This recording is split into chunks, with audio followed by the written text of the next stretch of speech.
আজকে আমি আপনাদেরকে একটা মিল্ক পুডিং বানিয়ে দেখাবো খুবই সহজভাবে আর একদমই অল্প ইনগ্রেডিয়েন্টস দিয়ে এই মিল্ক পুডিংটা বানিয়ে নিতে পারবেন। তো দেখুন কিভাবে বানায়। তো প্রথমেই দেখুন এখানে আমি নিয়ে নিয়েছি 500 গ্রাম মতো দুধ, আর এটা গরুর দুধ, এটা লিকুইড দুধ। আপনারা চাইলে বাজার থেকে কোনো প্যাকেটিংয়ের লিকুইড দুধ বা পাউডার দুধ দিয়েও এই পুডিংটা বানিয়ে নিতে পারেন। তো আমি এখানে গরুর দুধ দিয়ে বানাচ্ছি। তো দেখুন কিভাবে বানাই। প্রথমে দুধটা ভালো করে জাল করে নেব। দেখুন দুধটা ভালো করে জাল করে নিয়ে তার মধ্যে আমি দিয়ে দিচ্ছি পরিমাণ মতো চিনি। এখানে আপনারা আপনাদের স্বাদ অনুসারেই চিনি ইউজ করবেন। আমি এখানে বড় চামচের 2 চামচ মতো চিনি ইউজ করছি। তারপরে এর মধ্যে আমি দিয়ে দেব 2 চামচ মতো কর্নফ্লাওয়ার। চিনি আর কর্নফ্লাওয়ারটা দিয়ে ভালো করে আমাকে এভাবে গুলে নিতে হবে দুধের মধ্যে।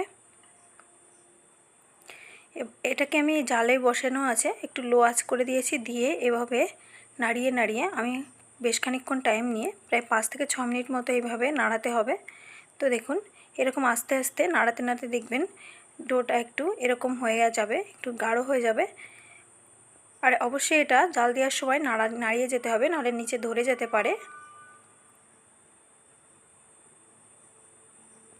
তো দেখুন আমার রেডি হয়ে গেছে এই পুডিংয়ের ডোটা। এবারে আমি যে বাটিতে সেট করব সেই বাটিতে আমি এটাকে এইভাবে ঢেলে নেব।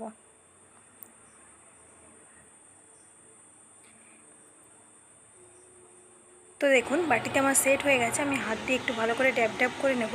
তারপরে বাটিটা দেখুন এইরকম একটু আটকে দিয়ে আমি এটাকে ডিপ ফ্রিজে রেখে দেবো 2 ঘন্টার জন্য। আপনারা নর্মাল ফ্রিজে রাখলে 4 থেকে 5 ঘন্টা রাখবেন। তো দেখুন ফ্রিজ থেকে বের করে নিয়ে এসেছি, কীরকম লাগছে দেখতে। রেডি আমার পুডিং। তো আমি প্লেটে নামিয়ে নিয়েছি।